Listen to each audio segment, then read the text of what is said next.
I have all of the tools that I need to effectively speak with people about this crime.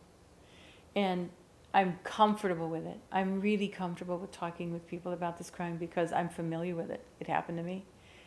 But in terms of giving this kind of a message, it's a tough thing for me to really step up. I want my words to like whack someone in the head and say, pay attention. This crime could be vastly impacted if people would just step beyond their fear. And I know that a lot of times people don't, because it's happened to them and they've kept the secrets. And so how do they then step beyond their own secret keeping to a place where they can be comfortable confronting this themselves? It just doesn't happen. I don't know what it's going to take for people to understand that whether you're a secret keeper or not, whether this has impacted you or not, the only way that we are ever going to keep our kids safe is if we take this seriously. We have to step up. We have to do this.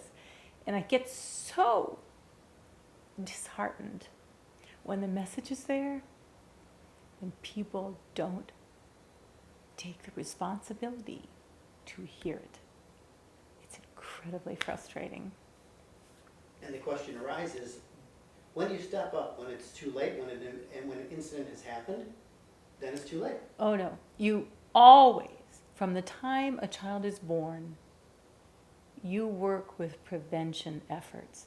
You step up from the first time you become responsible for the well-being of a child, yours or anyone else's. You have to step into a place of awareness and empowerment so that if anything suspicious should happen, you know what you need to do to keep that child safe.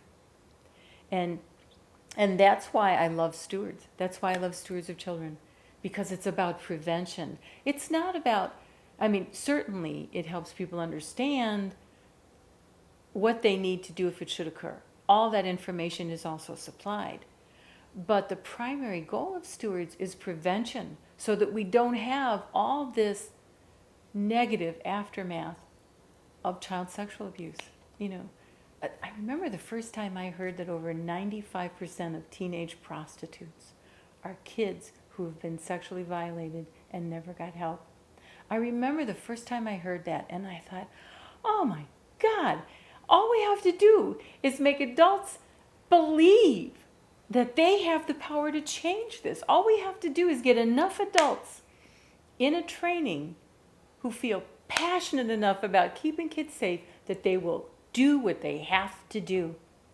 And that statistic could be vastly reduced. That one statistic. And then when you realize all the stuff that goes with teenage prostitution, the drug abuse, the eating disorders, the lack of nutrition, it just, their brains aren't even fully formed before they make this terrible choice because they don't think they have any options and they feel worthless. Worthless. So passionate about this because I know all it would take is adults stepping up. And I say that as if it's nothing. I know it's a tough choice to make. But really, when you think about it, is it any different than saying to your kid, don't walk in front of that car because it will kill you? Don't put your hand on the stove. It's hot. It will hurt your hand. Don't let someone touch your private areas.